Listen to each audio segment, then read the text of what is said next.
తాజా 30 ప్రభాస్ రేంజి బాహుబలి సినిమాతో ఎక్కడికో వెళ్ళిపోయింది.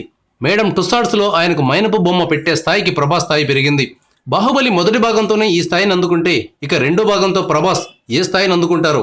బాలీవుడ్తో పాటు హాలీవుడ్ కూడా ఆయన రేంజ్ విస్తరిస్తుందేమో. ఇంత పాపులారిటీ సాధించిన ప్రభాస్కు ఇప్పుడు ఒక కష్టం వచ్చింది. ఆయన వద్ద ఉన్న దుస్తులు ఆయనకు పట్టడం లేదు. బాహుబలి 2 సినిమా కోసం ప్రభాస్ 20 కేజీలు పెరిగారు. దీంతో ఆయన వార్డ్రోబ్లో దుస్తులేవి ఆయనకు పట్టకుండా పోతున్నాయి. కొత్తవి తీసుకోవాల్సి వస్తోంది. దీంతో పాత వాటిని ఏదైనా స్వచ్ఛంద సంస్థకు ఇచ్చేద్దామని ప్రభాస్ ఆలోచిస్తున్నట్టుగా తెలుస్తోంది. బాహుబలి ద బిగినింగ్ అప్పుడు కూడా ప్రభాస్కి ఈ సమస్య వచ్చింది. అప్పుడు కూడా తన బట్టలన్నింటినీ స్వచ్ఛంద సంస్థకు ఇచ్చేశారు. బాహుబలి కోసం బరువు పెరిగితేనేమి, ఆ సినిమా ద్వారా కెరీర్ మొత్తానికి కావాల్సిన క్రేజ్ను ప్రభాస్ సొంతం చేసుకున్నారు. ఒక్క సినిమాతో ఇంత పేరు ప్రతిష్టలు సాధించిన హీరో భారతీయ సినిమా రంగంలో మరొకరు లేకపోవచ్చు.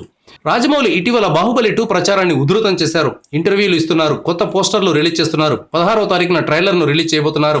ఏప్రిల్ 28న బాహుబలి 2 సినిమాను మన ముందుకు తీసుకురానున్నారు.